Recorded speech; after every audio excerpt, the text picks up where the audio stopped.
बंटी चूहा बहुत होशियार था। वह एक जंगल में रहता था।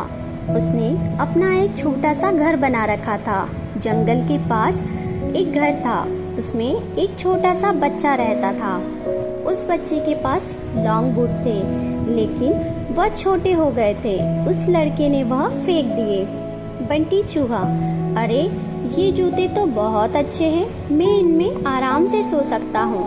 बंटी चूहा एक जूते को घसीटकर अपने घर के नीचे ले आता है।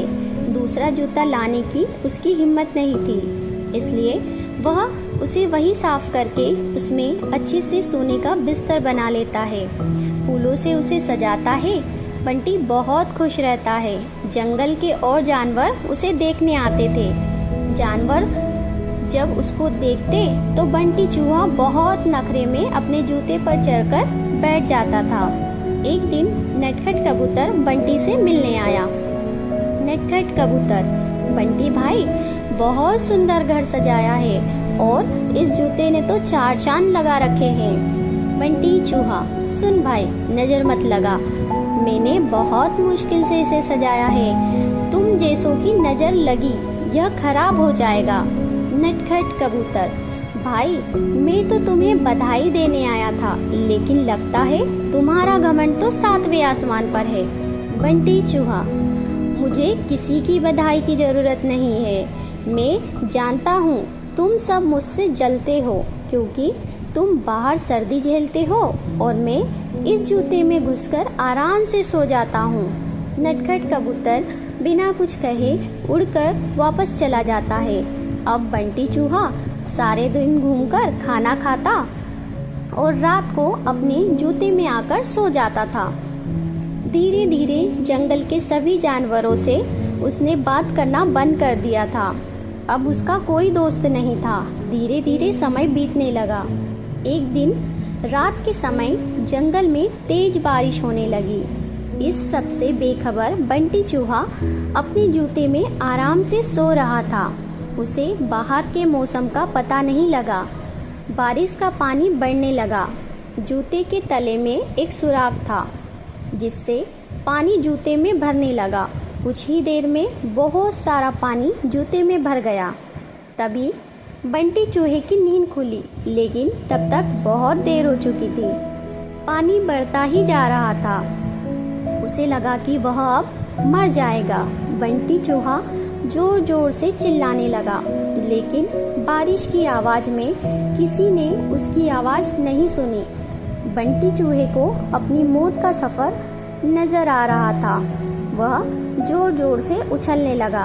उछलते उछलते वह जूते से बाहर निकलना चाह रहा था, लेकिन जूता इतना लंबा था कि वह बाहर निकल ही नहीं पा रहा था।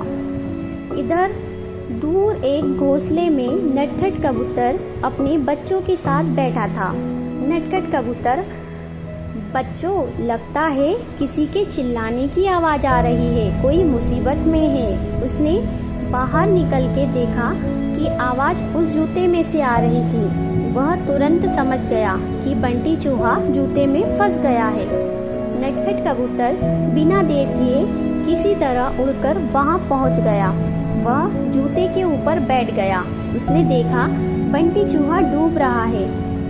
बंटी चूहा, कबूतर भाई, मुझे बचा लो, नहीं तो मैं मर जाऊंगा। नटखट कबूतर, क्यों, तुम्हें तो इस जूते के सिवा किसी की जरूरत नहीं थी। बंटी चूहा, भैया बचा लो, मैं घमंड में आ गया था। यह सुनकर नटखट कबूतर उसे अपनी चोंच से पकड़कर खींचने लगा, लेकिन बंटी चूहे का वजन ज्यादा था। नटखट कबूतर उसका वजन उठा नहीं पा रहा था। नटखट कबूतर, भाई रुको, मैं अभी बाकी जानवरों को बुला कर लाता हूँ। नटखट कबूतर जंगल में जाता है, लेकिन सभी जानवर बंटी चूहे की मदद के लिए मना कर देते हैं। तभी रास्ते में उसे कालू कौवा मिलता है। वह उसके साथ आ जाता है।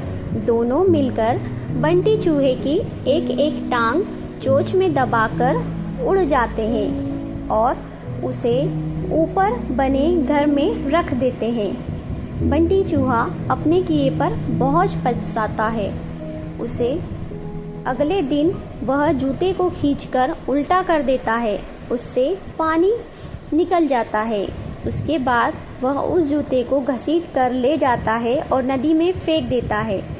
यह देखकर नटखट कबूतर और कालू कौवा बहुत खुश होते हैं। फिर बंटी चूहा सब जानवरों के पास जाकर सबसे माफ़ी मांगता है। तो दोस्तों, इस कहानी से हमें यह सीख मिलती है कि हमें कभी भी घमंड नहीं करना चाहिए।